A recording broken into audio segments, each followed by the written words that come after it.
পরে যায় এটা কিন্তু কেক না, এটা কিন্তু কেক না, এটা অন্য জিনিস। একটু আগে যে খাইছো ওটা কিন্তু এটা না, তাহলে কি এটা নাকি তিরামিসু বলে। হ্যাঁ, এটা ইতালিয়ান খাবার, ইতালিয়ান খাবার। জীবনে সারা জীবন তো কেক খাইছো, হ্যাঁ খাপলা মাইনা মাইনা মুখে ঢুকাও, হ্যাঁ তাহলে কিন্তু এইটা তো এটা না।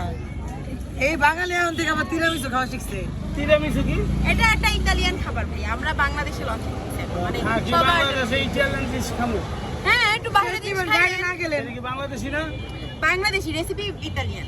ও কি ইটালিয়ান? এটা বাংলাদেশে আছে, বাংলাদেশি। কত করে বিক্রি করেন? আপু এটা আমাদের রেগুলার প্রাইস 250 এক পিস, বাট আমরা এখন অফার দিচ্ছি আজকে আর আগামীকাল শুধু 200, আবার 1 তারিখ থেকে 250। মানে কি তিরামিসু এর জন্য দাম বেশি? হ্যাঁ, তিরামিসু যে লেডি ফিঙ্গার হয়, এক পা লেডি ফিঙ্গারই হচ্ছে 800 টাকা। তাই? আর হচ্ছে একটা চিজ ক্রিম, এতটুকু একটা চিজ ক্রিমের দাম স্যার একটা উঠোন দিয়ে আপনি দেন, আচ্ছা এটা টেস্ট করা যাবে না ভাই। টেস্ট করা যাবে না, লাল, আগে করাচ্ছি। শুনুন শুনেন, আপনি যদি টেস্ট করে দেন তো পুরোটা খেয়ে ফেলবে।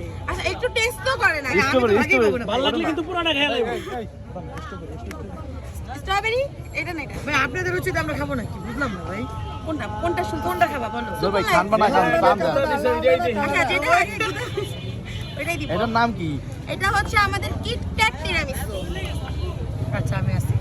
কাদক ভাই আপনি কি লালটা খাচ্ছেন না কালাটা খাচ্ছেন? ভাইয়া চকলেটটা খাচ্ছে। এটা কালার, এটা কফি কালার ভাই। আপু এটা আমাদের কিটক্যাট এটা কফি কফি